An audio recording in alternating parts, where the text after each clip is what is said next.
المشاهدون الأفاضل، أسعد الله أوقاتكم أينما كنتم بكل خير. أحييكم وفيما يلي نشرة أخبار المساء أقدمها لحضراتكم من الفضائية الإريترية والمستهل بالعناوين.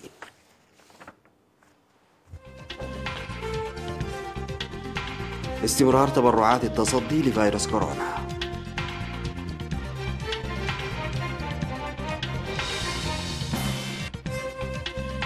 بناء مدارس جديدة في إقليم جنوب البحر الأحمر.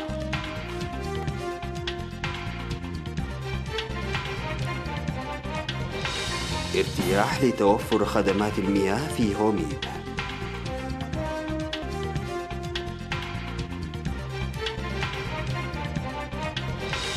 أوروبا تتجه نحو تخفيف القيود المفروضة لاحتواء فيروس كورونا.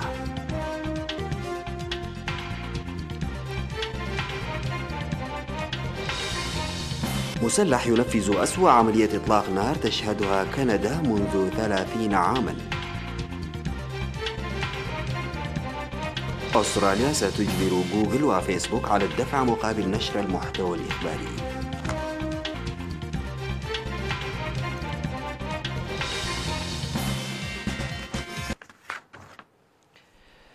السلام عليكم ورحمة الله. تتواصل التبرعات الشعبية للتصدي لفيروس كورونا، وفي هذا الإطار تبرع عمال شركة بيشا للتعدين ب2,892,212 نقفة، وعمال المياه في مصوع ب14,108 نقفات، وجمعية مقدمي الخدمات ب15,000 نقفة، وجمعية سيارات الأجرة ب10,000 نقفة، وجمعية منتجي الملح في قرقسم ب5,000 نقفة، وجمعية زويكل أجبة لإنتاج الملح ب5,000 نقفة، وجمعية وقيرو لإنتاج الملح 3,000 نقفة، وجمعية أبو هباش لإنتاج الملح 2,000 نقفة، وجمعية عبود لإنتاج الملح ب3,000 نقفة، وجمعية حسمت لإنتاج الملح 2,000 نقفة، وجمعية الرجاج لإنتاج الملح 3,000 نقفة، وجمعية أخضر لإنتاج الملح 2,000 نقفة، ليضاف لمبلغ 3,000 نقفة تبرعت به سابقا.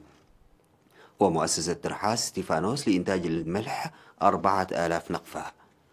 كما تبرع مخبز محمود حامد ب5,000 نقفة، ومخبز صالح محمود 5,000 نقفة، ومنتزه فنقل 10,000 نقفة، و16 من سكان بلدة فرو 13,100 نقفة، ويوئيل جرافيكس 3,000 نقفة. وقدم مواطنون آخرون دعما عينيا لمساعدة المحتاجين. وقدمت أسرة الحاج نقاش بشير مخزن في مدينة مصوع لتستفيد منه وزارة الزراعة حتى زوال مرض كورونا.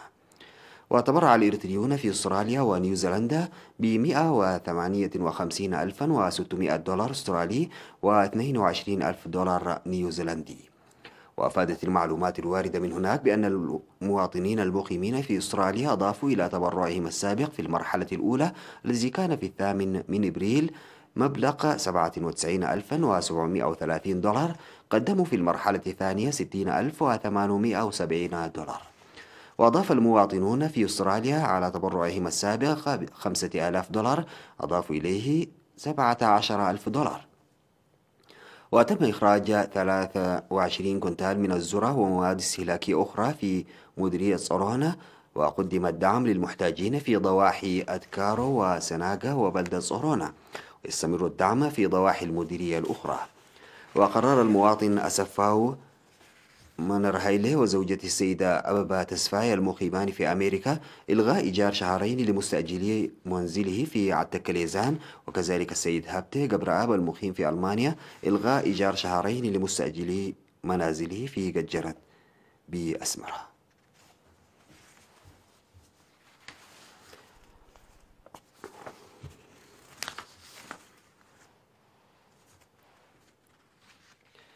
تجري أنشطة بناء المدارس من قبل جبهة التنمية الشرقية في إقليم جنوب البحر الأحمر بوتيرة جيدة.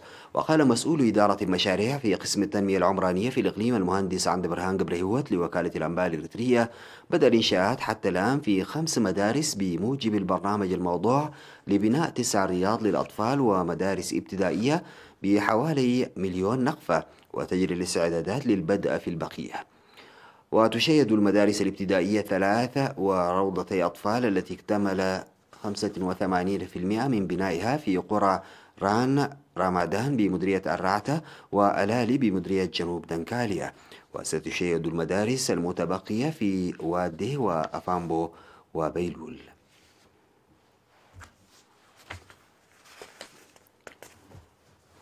ذكر سكان ضاحية هومي بمديرية فورتساوا إن خدمات المياه التي تعمل بالطاقة الشمسية خلقت ارتياحا في حياتهم المعيشية. وأوضح السكان إن مشروع المياه الذي تم إقامته بدراسة قسم الثروة المائية وتنفيذ مشروع الدهالو يشمل حفر بئر ومعدات الطاقة الشمسية ومد الأنابيب وتركيب خزانات للمياه. وأفاد السيد جبراي حسيب الذي يعمل في إدارة المياه إدخال وسيلة عمل تمكن من استمرارية الخدمة. وأوضح مدير ضاحية هوميب السيد هاج عثمان إن ضاحية هوميب التي يقطنها نحو 3000 نسمة في 13 قرية يشكل مشروع المياه دافعا لتطورها وسكانها إلى جانب خدمات التعليم والصحة. وكان مركز تدريب الخدمة الوطنية يقدم مياه الشرب الصهاريج لسكان الضاحية قبل إرساء مشروع المياه. تجدر الإشارة إلى أن التنمية الزراعية المروية تجري بتوسع في ضاحية هوميب.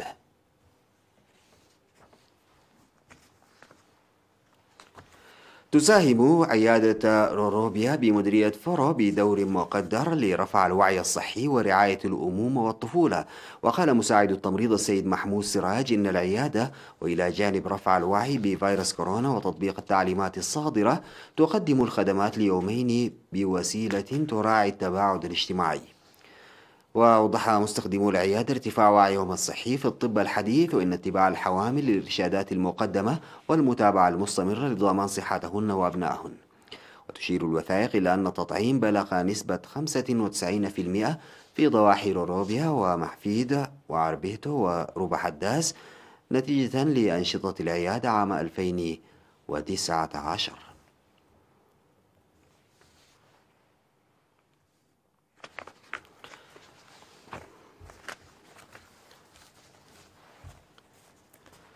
بعد الفاصل سادتي نعود بالأخبار الخارجية.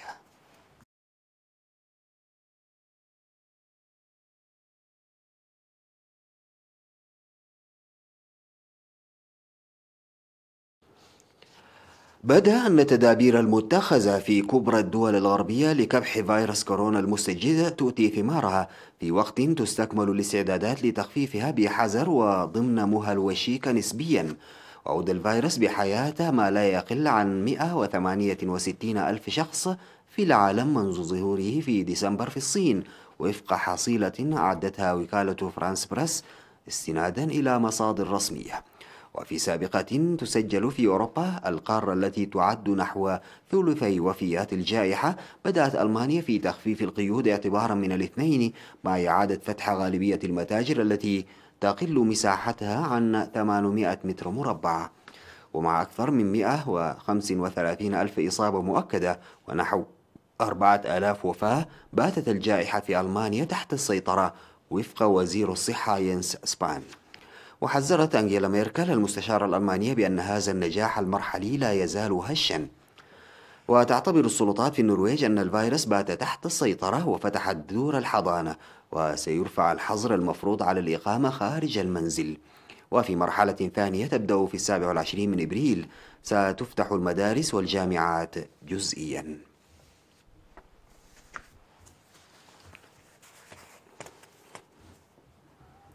أعلنت أستراليا أنها ستجبر جوجل وفيسبوك على الدفع لوسائل الإعلام مقابل نشر محتواها، وهي خطوة تهدف إلى مساعدة وسائل الإعلام التقليدية على مواجهة منافسة من عمالقة الإنترنت.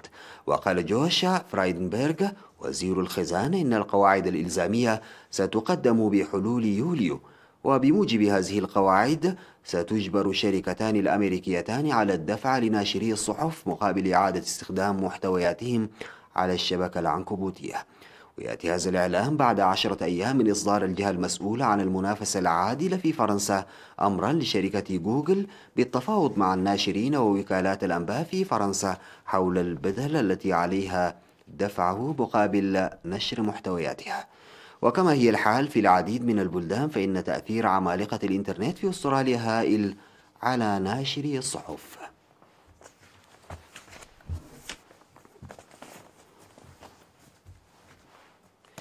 انتهت نشرة أخبار المساء قدمتها لحضراتكم من الفضائية الإريترية. شكرا لمتابعتكم. السلام عليكم ورحمة الله تعالى وبركاته.